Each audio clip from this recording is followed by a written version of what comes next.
Good morning. Thank you so much for joining us here at Earth and Sky, and each of you joining us online. We always appreciate you tuning in to us here. I wanted to talk a little bit today about how we can be a beacon of light in this world. A lot of times people have been talking, it seems, about how they're afraid for the world, or they feel like things are getting darker, or times are getting scarier, or there's a lot of fear and a lot of worry and concern and a feeling of seeing the darker aspects of the world.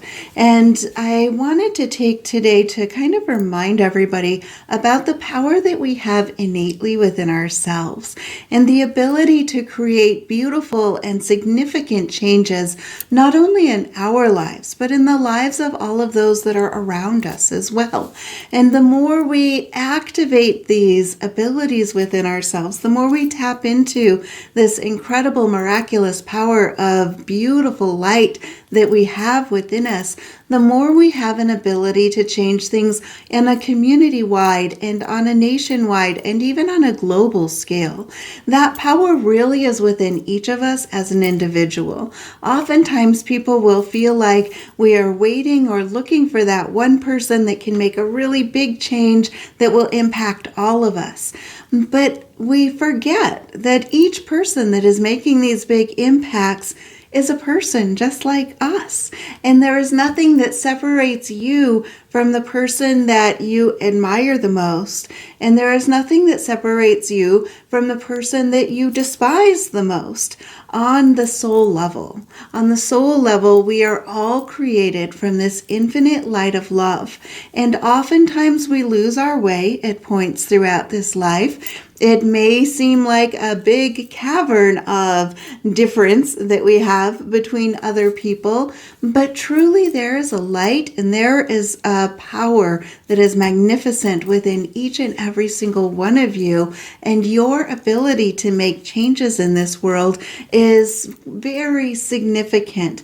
Your ability to grab the power back into your own life and be able to stand firm in what you are creating in your own life and in the lives of those around you as well is so significant. And I think oftentimes when we lose sight of the power that we do have within ourselves, we start to fall into feeling fear, feeling concern and worry, and we start to see what may feel like the shadowy sides of life instead of feeling like we're living in the light.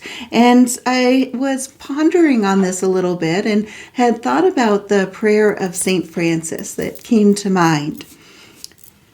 The prayer of St. Francis shows us how we can really look at these different aspects that we experience in life and how, when we are feeling one way, how we can draw in the light of the opposite direction to inspire, to bring back our power, to create light again. One of the first things that I liked within this prayer is the phrase of, where there is hatred, be love. It is so easy, I think, in the human condition that if we are in a position where we feel like someone has hated us or disrespected us or not been kind to us, that our reactionary mode is that we will hate them and we will show them and we will do the same unkind act or disrespect to that other person. And then they do that back to us and we do it back to them. And it becomes this endless cycle where everyone is suffering and no one is winning and no one is rising into the potential that we all have within us. If there is a child that doesn't know the right way to behave, or if a child is kind of doing something that is wrong, ideally the parent doesn't just look at them and do the same thing back to them and expect them to know how to behave properly. Ideally, the parent is going to be a beacon of love and teach the child and show them, depending on what age they are, maybe explain to them why that was wrong or show them a better way to be. It is through the example that children see watching their parents that they learn the most. And we continue to do that in society and through our communities and on smaller scales and also on larger global scales. We tend to listen to certain things. The way we were raised will have an influence in what we believe is the right way to do things. But even more than that, we follow based on action. You may notice when you think back to your own childhood and things that your parents may have said to you, but they acted differently from what they actually said. And you may have found yourself acting more like the way they act and not necessarily all of the things that they told you to do instead. That impact is something that we need to recognize in our own lives, the impact that we have, not only if you're raising children, but in society in general. The way you treat others is often going to create a reaction within them to react the same way back to you. So if you feel like you're in a mood, you're just unhappy on a certain day, and you maybe lash out or you cut somebody off in traffic or something like that, and then you get upset when someone does that to you, where did that spiral of maybe not the best behavior start? And who is going to end it? It is up to each of us. We have a power within ourselves as an individual to choose to be the love, to choose to be the beacon of light, to choose to take our power back and realize that no one can do anything to us, no one can take anything from us that we aren't able to stop within ourselves and to stand and to find our own power, our own integrity, our own sense of love, our own sense of ability within ourselves. I've really enjoyed studying a bit how people survive in war-torn areas and what they do to for their resiliency, how they cope with the reality of death at their doorstep on a daily basis and washing the blood out of the streets on a daily basis.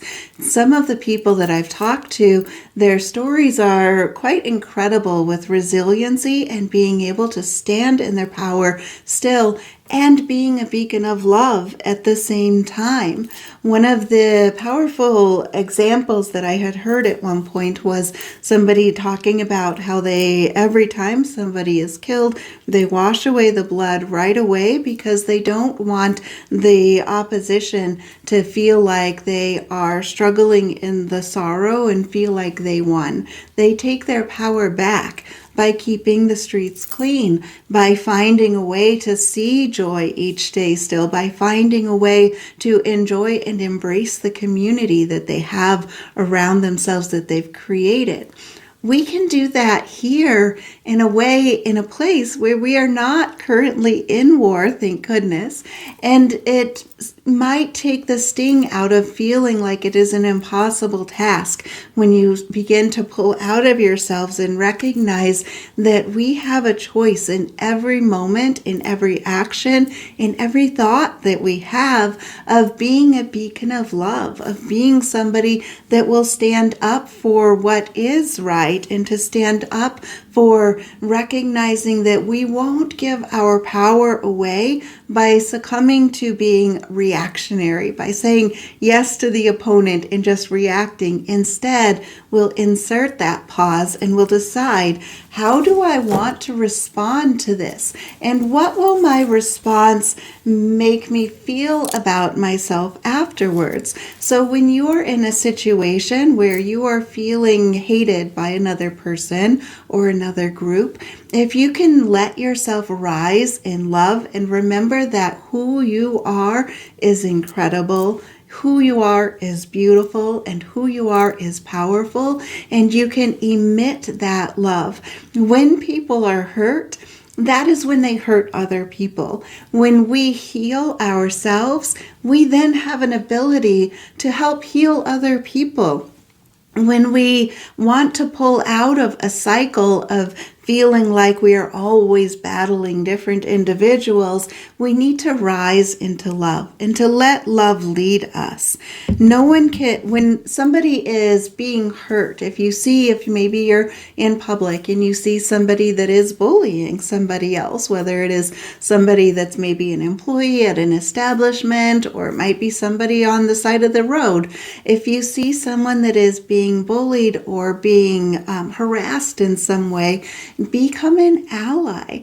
Being an ally where you are not antagonizing the situation, but you walk into the situation with love and with grace, and always being mindful, of course, there might be certain situations for safety concerns. You don't want to directly insert yourself. Maybe you call someone to help intercede in the situation, but finding ways that you can be an ally. Sometimes this happens actually quite often on social media, where people will be behind a keyboard and they don't think about the true impact of what their words are doing to another individual. And if you come on and you are an ally, not antagonizing the situation, but being an ally, being an ambassador of love, you have an ability to shift minds. You have an ability to help heal the hurt within the world and to rise into that essence of feeling the power of love. When you feel that you are in despair, if you have moments in your life where you feel like you are in despair, you are emotionally in so much pain, you are not sure where to go or what to look for, start to instead of focusing on the despair, become a seeker of joy. Become a seeker of hope. Look to see, where can you find hope in the world? Where can you find joy in the world? What things can you look at to possibly see that there is a bright spot in things? Because when you look hard enough, even when it feels like the world is in such despair, you will be able to see amazing and beautiful bright spots. It might be just noticing that the sky is beautiful that day and you see a bird that kind of sparks hope that the animal kingdom is going forward still. Or it might be that you start to seek hope and you look for inspirational or motivational talks that are on YouTube. Maybe that will be something that lifts your spirit. Perhaps looking for good news stations and stopping watching the regular news that often creates a sense of fear and despair. Look for ways that you can bring hope into yourself. Look for places that you can become a seeker of hope and a seeker of joy, instead of seeking out and letting yourself listen to devastation and despair. And because what we feed ourselves, everything we listen to, whether it is YouTube or Spotify or on TV, or the conversations that we have with people, everything you bring into yourself is feeding your soul. So what are you spending time feeding your soul? Are you listening to things that are nurturing, uplifting, and bringing in aspects of hope? Or are you watching things that are like horror movies and watching the news and not sure why you keep feeling like you're in despair and afraid? Sometimes the answer is a little bit more simple than we think.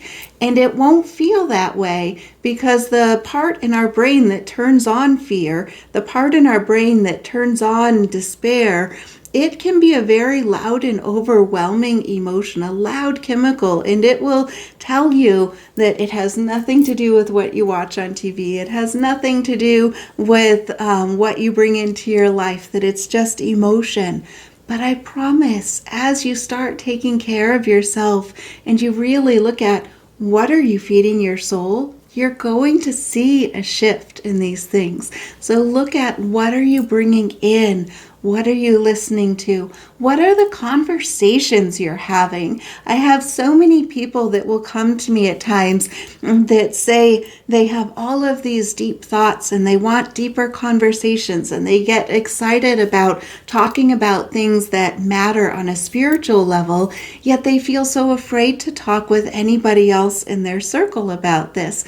And I've known people that are in the same communities that know each other that privately will be afraid of this because they don't want to be the person that starts that deeper conversation or that spiritual talk. And yet everyone is hungering for that. So know that if you feel like you are spiritually hungry, there are probably a lot of other people like you that are also looking for the light, that are looking for ways to bring love in, and that are looking for a deeper connection, not just the superficial aspects that are often promoted in culture. So don't be afraid to have a deep conversation. Don't be afraid to ask others, where do you find hope? Where do you look for joy? What brings peace to your soul? And learn as you talk to others, and then apply some of those to yourself as well, and see how you feel when you put practices into your life over a week and again over 30 days, and see what it is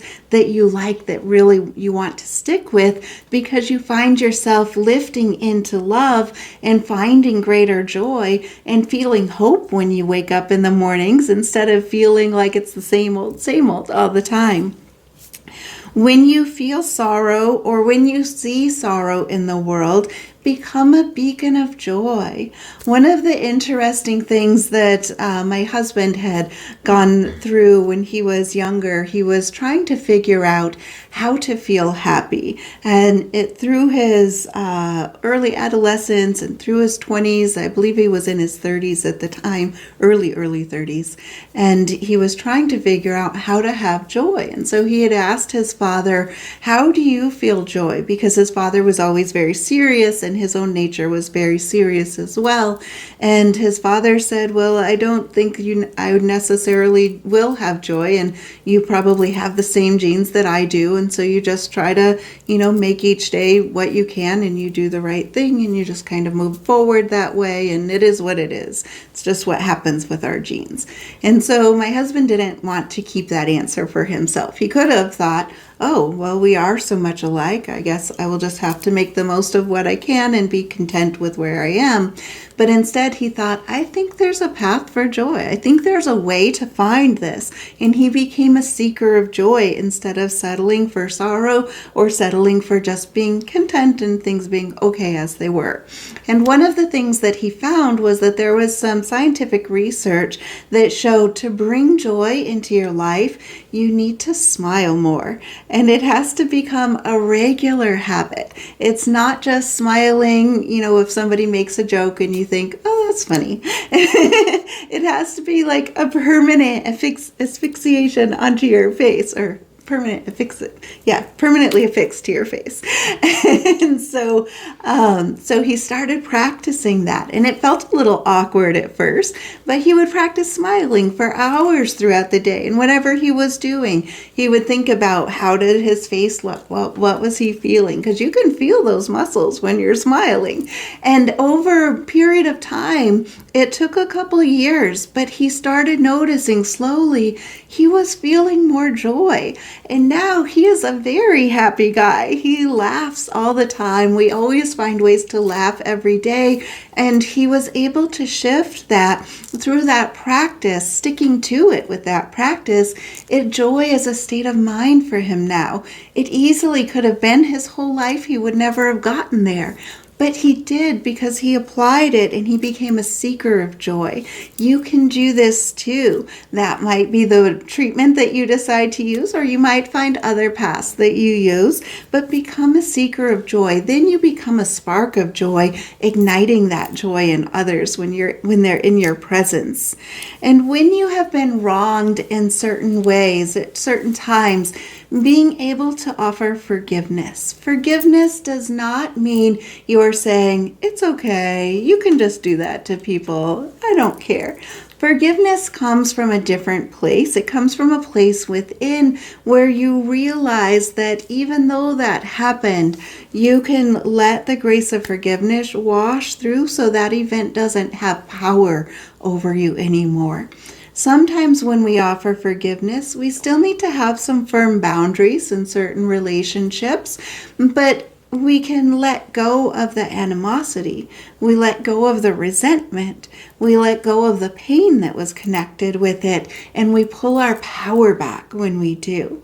And it's so important to wash forgiveness through yourself as well. Sometimes we hold ourselves to such a high standard that we really come down hard on ourselves.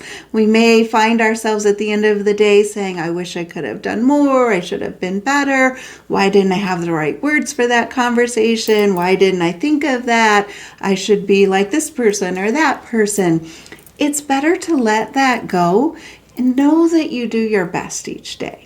Not trying to do more than your best, not doing less than your best, but do your best and let forgiveness wash through you. Maybe somebody feels like you wronged them. So making amends and allowing forgiveness to wash through. When we hold ourselves accountable for something that happened a long time ago and we stop ourselves from moving forward because we constantly hold this over us, that means we're not learning from it and letting it go.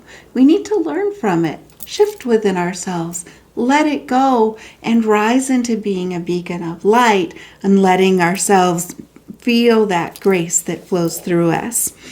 Believing in yourself, that is such a big key. I find it fascinating that oftentimes not having a belief in yourself, not believing good things about yourself is one of the biggest things that I see hold people back so much. I see so often where people carry this heavy blanket of shame or guilt or false sense about themselves, remembering all the negatives, the wish I did, the should have, could have, all of that.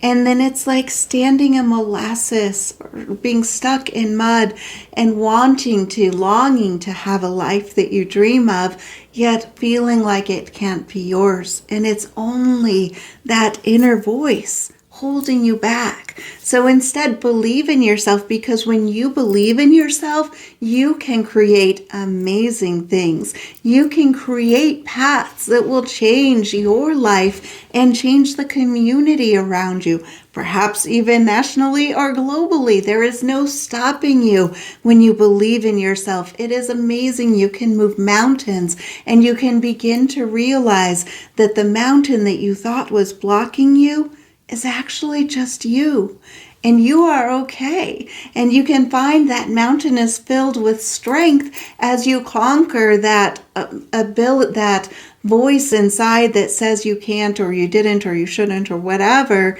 And instead you say, I choose to rise today.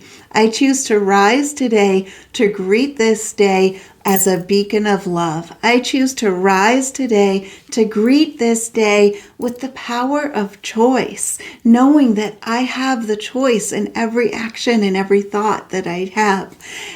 Choosing that in this day, I choose to rise like a mountain, reaching up from the earth to the sky, seeing that the sky is the limit, or maybe I can go even beyond that.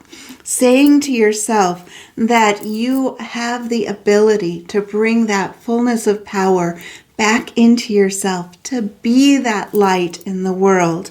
Where there is any shadow in your life, be the light. Where there is any point where it feels dark or bleak, search for the light, because the light, it is there.